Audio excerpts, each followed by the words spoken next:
Hello everyone, welcome to this presentation. My name is Dr. Tariq Umar and I'm going to speak about the challenges of renewable energy resources in Arabian Gulf region. Okay, so the content of my presentation include the introduction and the GCC energy background. Then I will cover some findings from the literature on the challenges in renewable energy.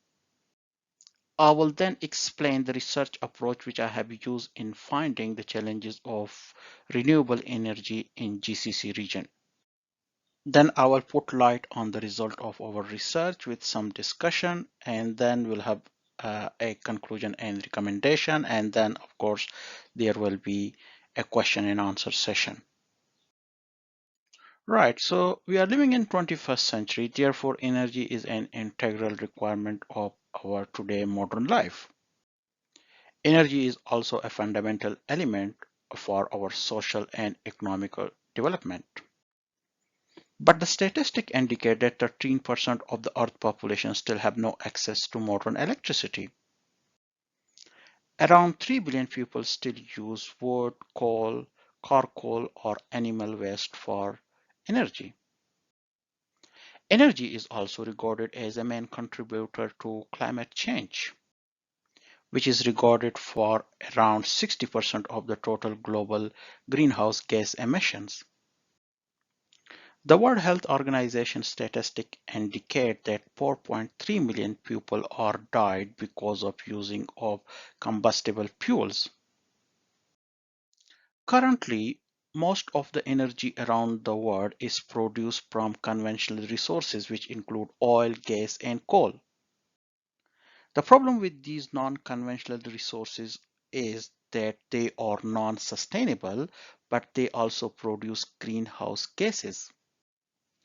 These gases are considered a threat to the Earth due to its contribution to global warming and climate change. The statistics indicate that the emission of CO2 has significantly increased since 1950, reaching a level of 400 parts per million. The data from different sources reflect that these emissions are still increasing. For instance, the global CO2 emission from fossil fuel in 2010 was 33 gigatons, which have increased to 37 gigatons in 2018, representing a total increase of 12%. If the emission increase at the same level, it would reach to 42 gigatons by 2028. We know that the population on the Earth is increasing, therefore the future energy requirement could be huge. Currently, we need 6 Earth to support the consumption of 7.3 billion people. Therefore, all these facts have attracted the attention of the world leaders, and thus the 17 Sustainable Development Goals were adopted in 2015 by the United Nations.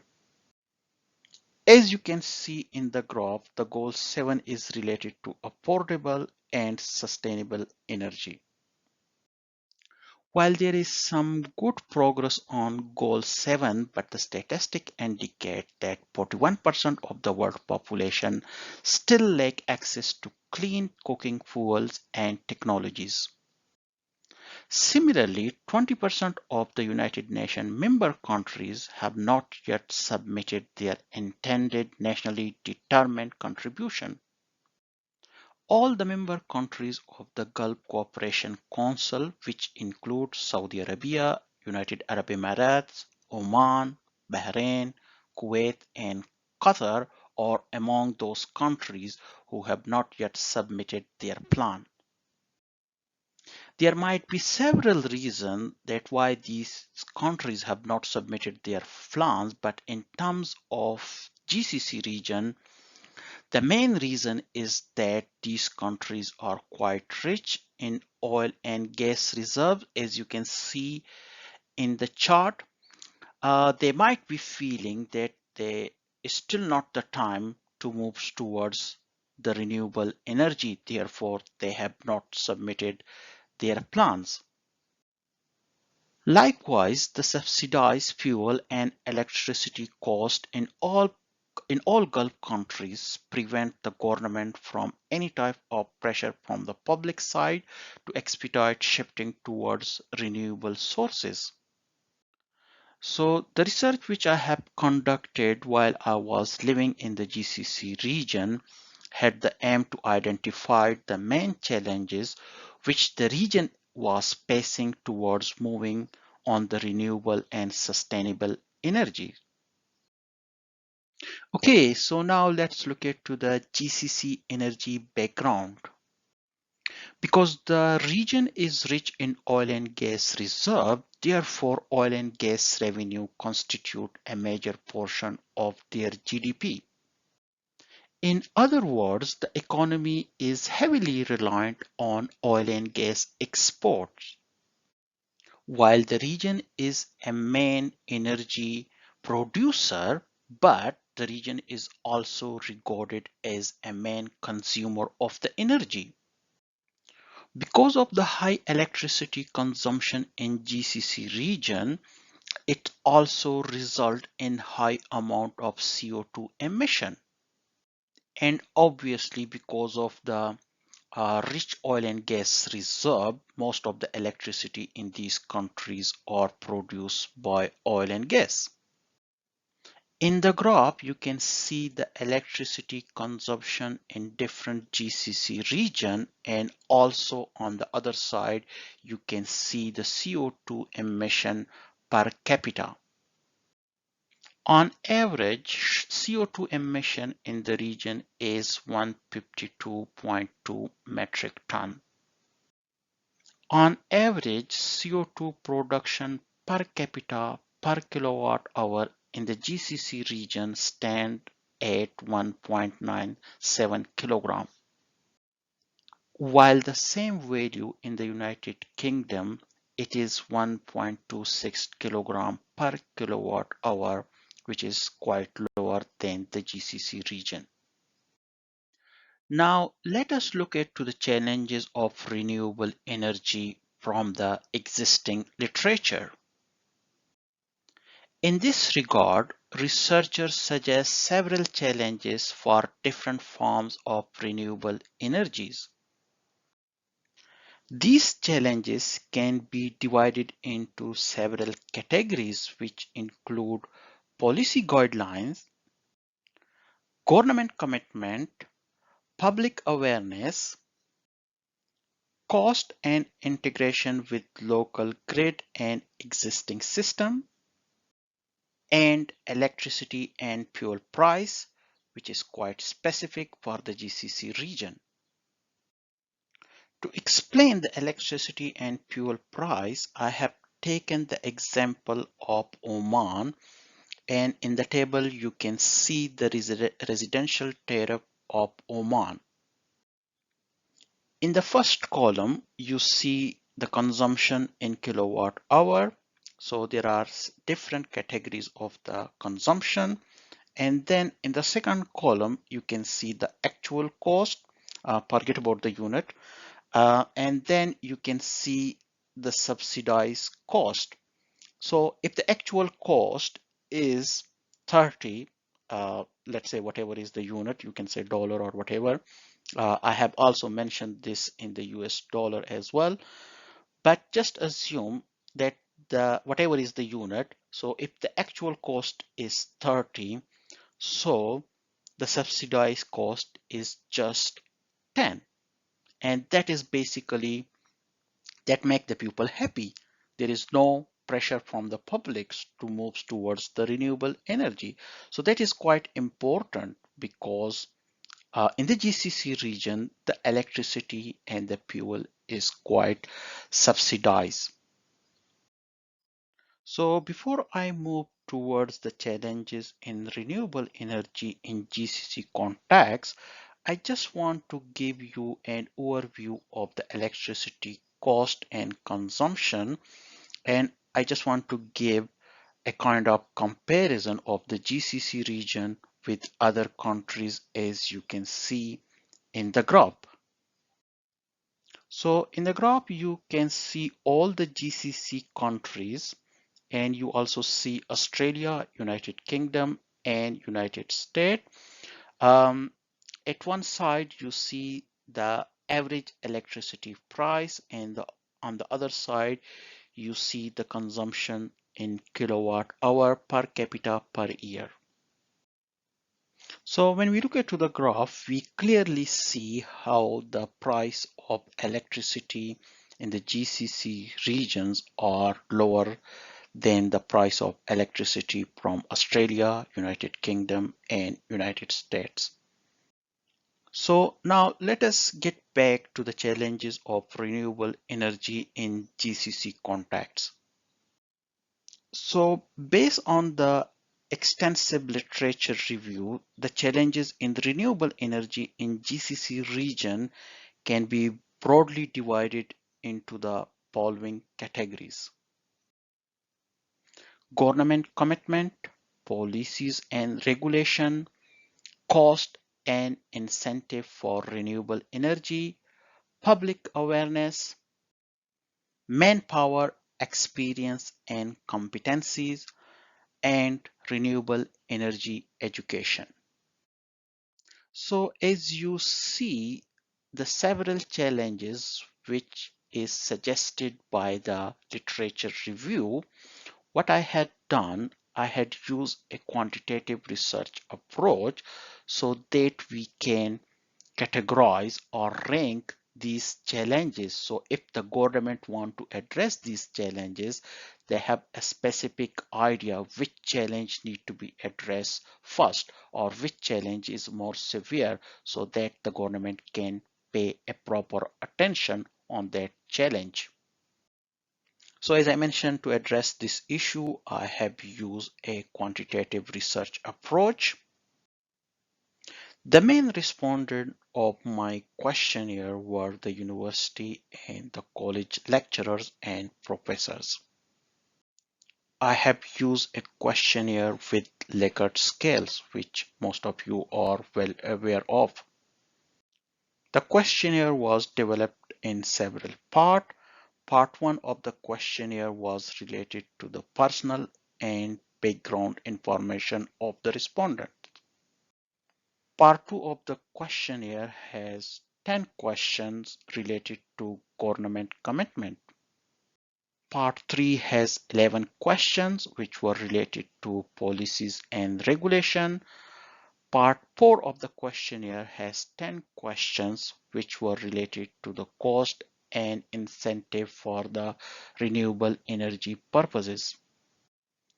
Part 5 of the questionnaire was related to public awareness, which has a total of 8 questions. Part 6 was related to manpower experience and competencies, which has a total of 6 questions. Part 7 has 9 questions related to renewable energy education. Part 8 was the last part of the questionnaire with an open-ended question where the respondent had the opportunity to provide any further feedback or comments. The questionnaire was distributed electronically to the selected respondent. Okay, so now let's look at to the result and discussion section. So a total of 200 questionnaires were electronically distributed.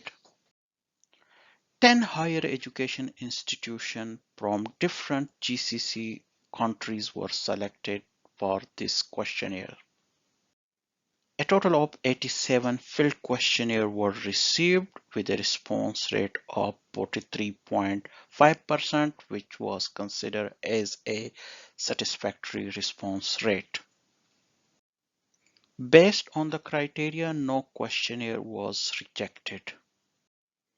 All the participants who participated in the survey were foreigner, with male 89.65% and female 10.3%. This is because that GCC region is heavily populated by the overseas population. They are there for mainly job purposes. A total of 72 participants, which is basically equal to 73%, reported that they have a research interest in renewable energy. In the first graph, you can see the participation from all GCC countries, and you can see the United Arab Emirates is leading with 25 respondents. As I mentioned that all the participants who participated in the studies were foreigner. So in the second graph, you can see the demography of the respondents, where you can see the respondents from India were leading the chart with a total of 20 respondents. Okay, so some further result and discussion. The analysis of the collected data indicated that the ratio between skewness and its standard error for age was 0.59. Likewise, the ratio between kurtosis and its standard error for the age was 1.24.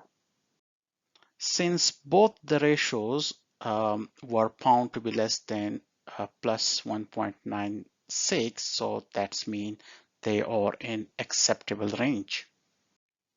Similarly, the correlation between the age and the qualification of the respondents was found to be significant at the 0.05 level, which is two-tailed.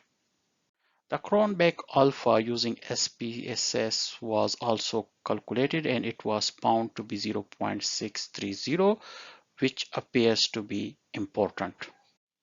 In the first 5 chart, you can see the age group of respondent. In the second chart, you see the experience of respondents, and in the third chart, you see the specialization of respondents. Okay, so in this table, you can see the different challenges which were used in the questionnaire, its mean value, standard deviation, and also its ranking. Less mean scores mean a major challenge.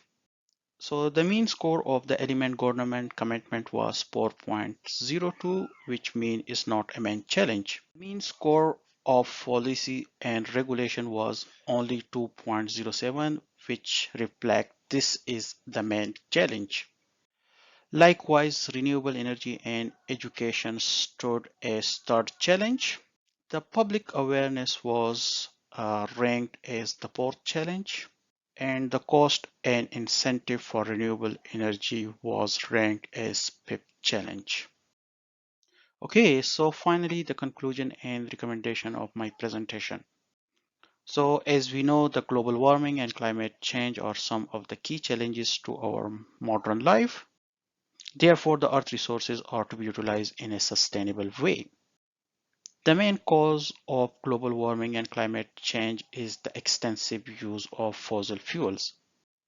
These fossil fuels are also non-sustainable.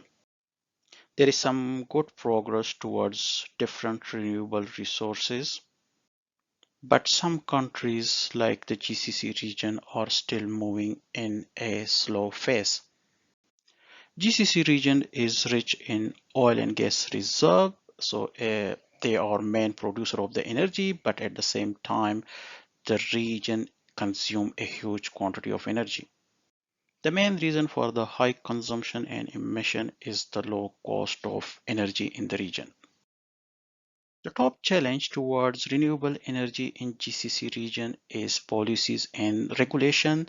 This is followed by the manpower experience and their competencies, renewable energy education, public awareness, cost and incentive for renewable energies, and government commitment. The government can make strategies to address these issues starting from the top main challenge. Okay, so here is the list of references. Some more references, references continued, some more references, and this is the last slide for the references. Okay, so this is the end of my presentation. Thank you very much for your attention. If you have any question, please get in touch with me through my email address. You can also get in touch with me through my social media accounts, which you can see on the slide. Thank you very much.